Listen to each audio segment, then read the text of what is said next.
میں نے اس طرح کے سوالات شروع کر دیے کہ تم نماز کیوں پڑھتے ہو، تم کس چیز سے ڈرتے ہو، اسلام ہمیں کیا سکھاتا ہے، اللہ ہم سے کیا چاہتا ہے. اور وہ مجھے مختلف باتیں بتاتا ہے، جیسے اللہ کو صبر کرنا پسند ہے، اللہ ہمیں صبر کرنے کی نصیحت کرتا ہے. تو جب بھی میں بے صبرا پن محسوس کرتی تو میں اللہ کو یاد کرنے لگتی تھی، اور میں خود سے کہتی اللہ صبر کو پسند کرتا ہے، صبر کرو. اور یقین کریں پھر حالات کو میں اپنی کھلی آنکھوں سے بدلتا ہوا دیکھتی تھی. سبحان اللہ، گویا میں نے اپنی زندگی میں اسلام کی بیٹا ٹیسٹنگ شروع کر دی تھی. میں نے اپنی زندگی میں اسلامی ویلیوز شامل کرنا، اسلام کے مطابق جینا شروع کیا، اور تقریباً 6 ماہ تک یہ چلتا رہا. اور ان 6 مہینوں کے دوران مجھے ایک صورتحال کا بھی سامنا ہوا جب میں نے شراب بالکل چھوڑ دی، الکوہل پینا چھوڑ دیا، اور یہ میرے اسلام قبول کرنے سے 4 ماہ پہلے کی بات ہے. اور پھر رمضان کا مہینہ آیا. میں نے سوچا اگر میں مسلمان ہونے کی کوشش کر رہی ہوں تو رمضان تو اس کے لیے بہترین موقع ہے، کیونکہ رمضان میں ہر کوئی مسلمان بن جاتا ہے.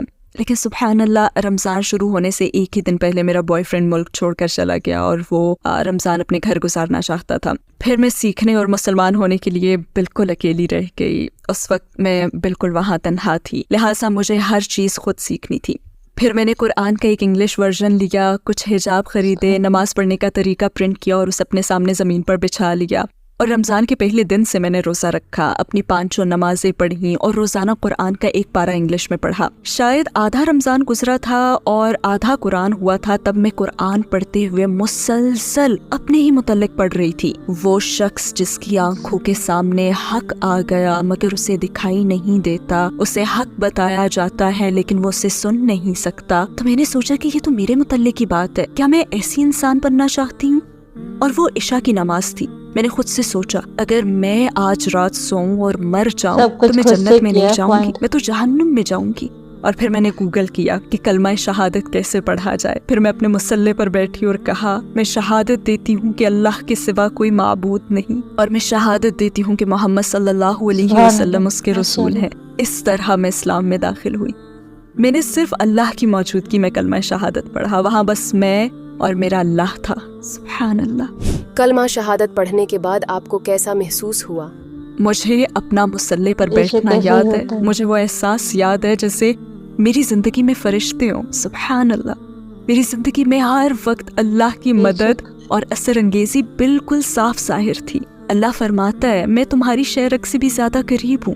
لیکن پتہ ہوتا کیا، جب ہم گناہ کرتے ہیں نا، جب ہم خود کو اس سے دور کر لیتے ہیں تب ہمیں یہ محسوس نہیں ہوتا. ایسے دن بھی تھے جب میں روتی تھی کیونکہ مجھے اللہ سے بہت قربت محسوس ہوتی تھی. میں محسوس کرتی تھی کہ وہ میری زندگی کو سہارا اور مجھے تحفظ دے رہا ہے.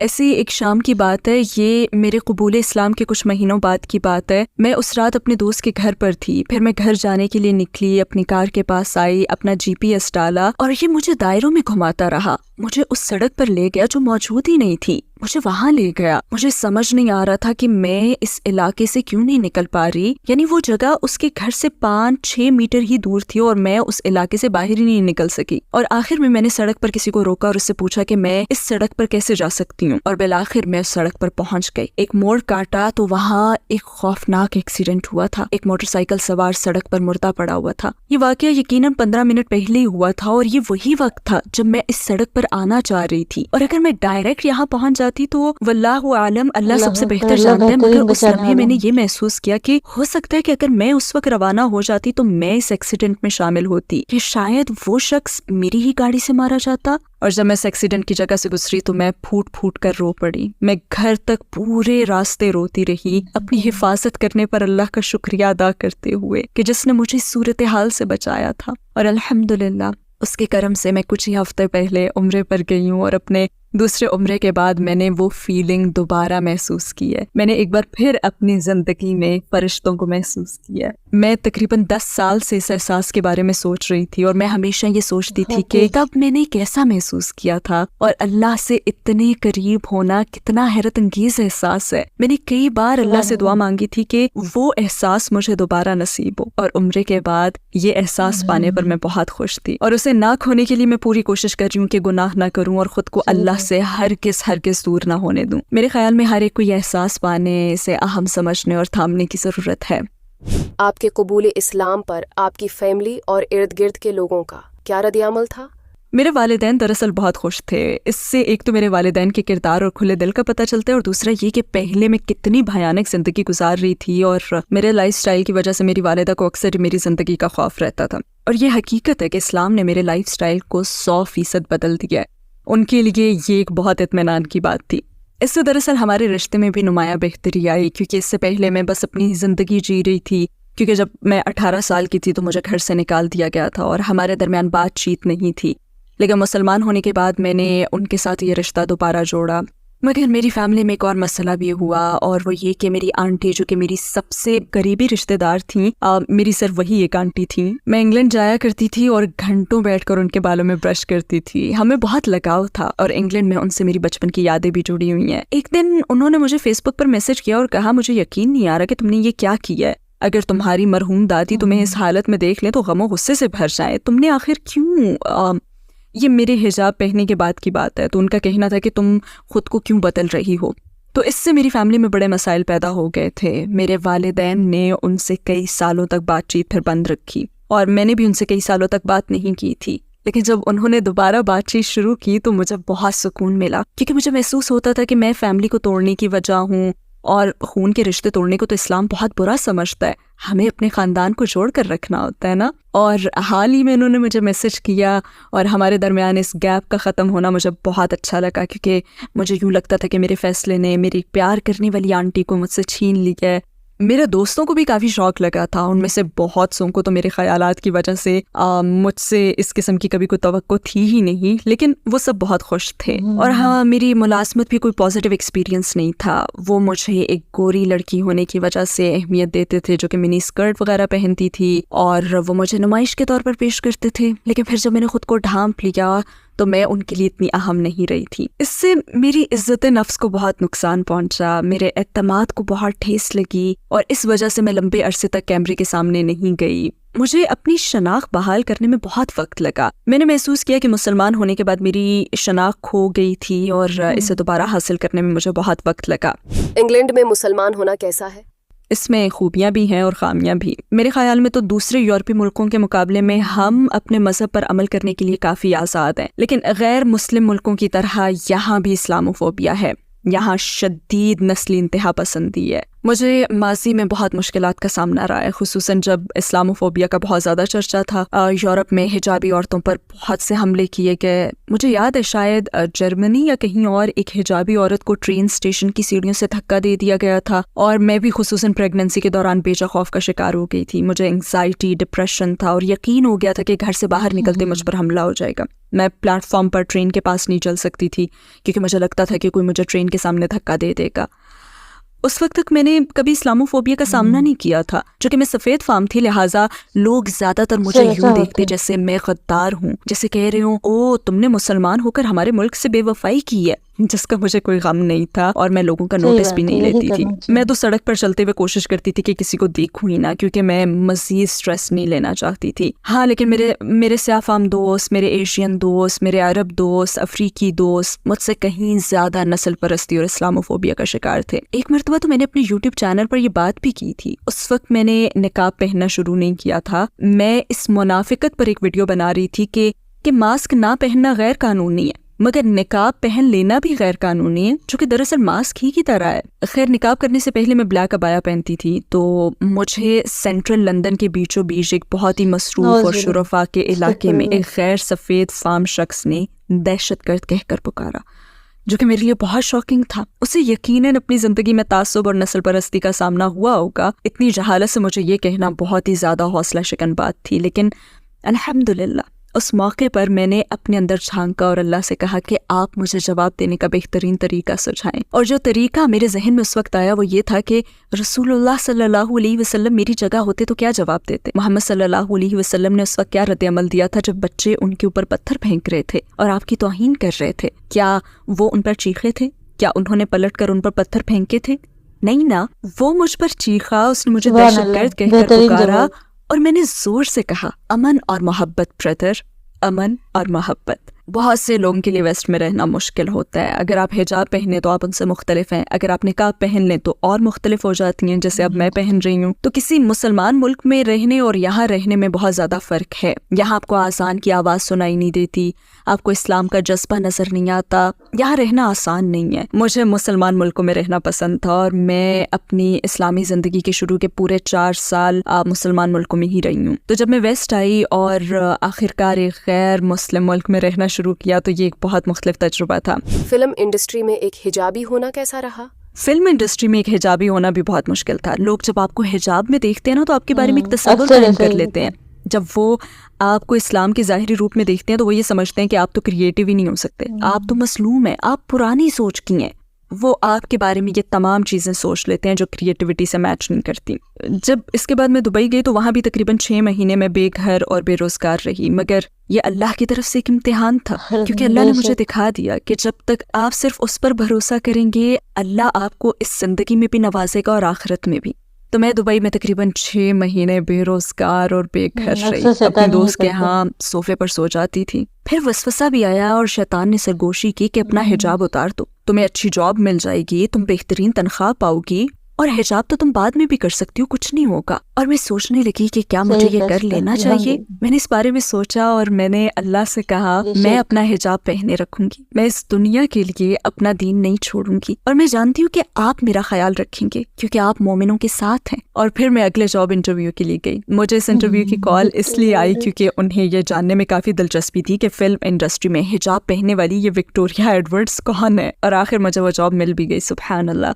اور اس جاب کے ذریعے مجھے اسٹار وارز پر کام کا موقع ملا. اور مجھے یاد ہے کہ آخری دن میں اپنے ایکسٹراز کے ساتھ وہاں کھڑی تھی, بہت دور آسمانوں میں سورج اس ریگستان پر چمک رہا تھا, اور مجھے اپنی وہ سوچ یاد ہے. الحمدللہ میں وہی ریت پر شکر کے سجدے کرنا چاہتی تھی. اپنی محبوب چیز کے لیے آپ ہر طرح کی تکلیف اٹھانے کے لیے تیار ہوتے ہیں نا. ہم صبح 5 بجے اٹھتے تھے اور آدھی رات کو 1 سے 3 بجے کے درمیان سوتے تھے, یعنی ہمیں صرف 2 سے 4 گھنٹے کی نیند مل رہی ہوتی تھی. لیکن پھر بھی الارم بجتے ہی میں بستر سے نکل جاتی, نماز پڑھتی, سارا دن گرم ریگستان میں دوڑتی پھرتی رہتی. اور مجھے یاد ہے کہ وہاں ایک برٹش ایکٹر تھا, وہ ایک کیریکٹر کے بڑے مہنگے لباس میں تھا, اور مجھے اس کے ٹینٹ میں چلے جانا یاد ہے کیونکہ وہ مارکیٹ پلیس تھی. وہاں ایک بڑا سا ٹینٹ تھا, میں اندر چلی گئی جہاں ڈائریکٹر اس کے ساتھ بات کر رہا تھا, اور میں ایک فین گرل کی طرح وہاں اس طرح سے کھڑی ہو گئی اور اس سے صرف 5 فٹ دور کی اوکے آپ لوگ بات کریں.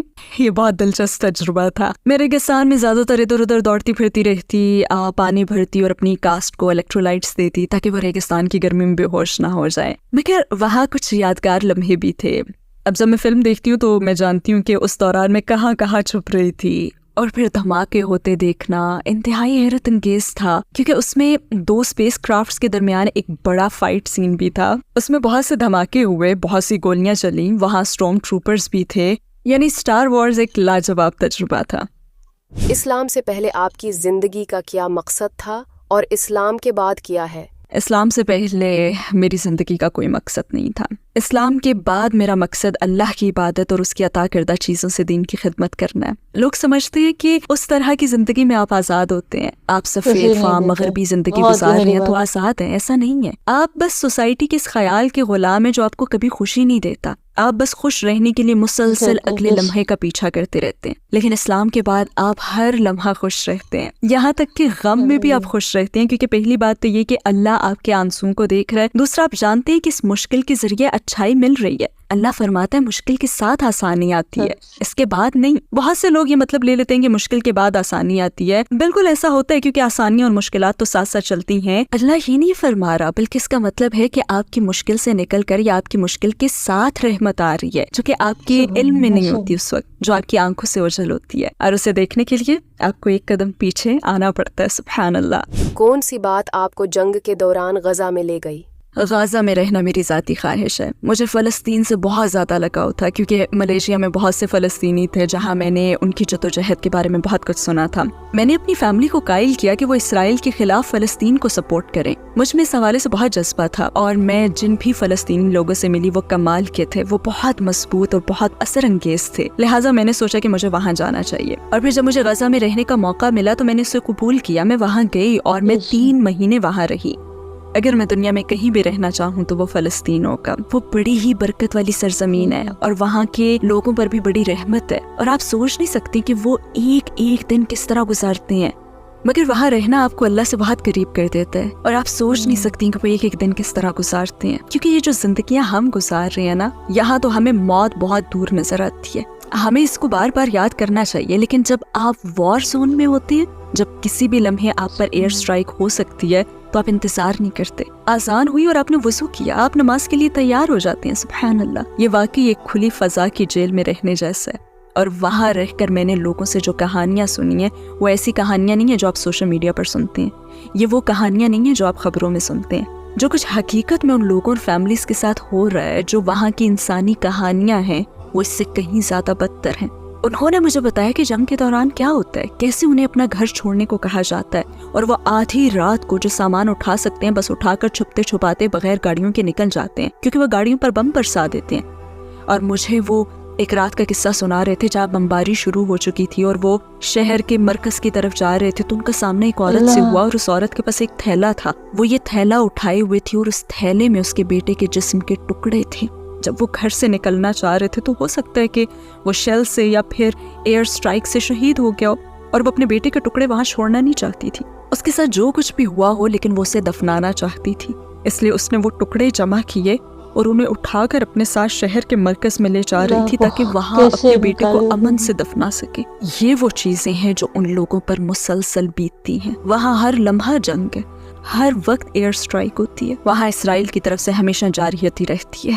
ان لوگوں کی مزاحمت اور طاقت تو ناقابل یقین ہے. سبحان اللہ. تو اب بھی میں فلسطین کے لیے بہت گہری محبت اور جذبہ رکھتی ہوں, اور ان کے لیہ احتجاج اور اپیل اور جو کچھ بھی کر سکتی ہوں کرتی ہوں, اور مجھے پھر بھی جب موقع ملا تو میں انشاءاللہ وہاں واپس جاؤں گی.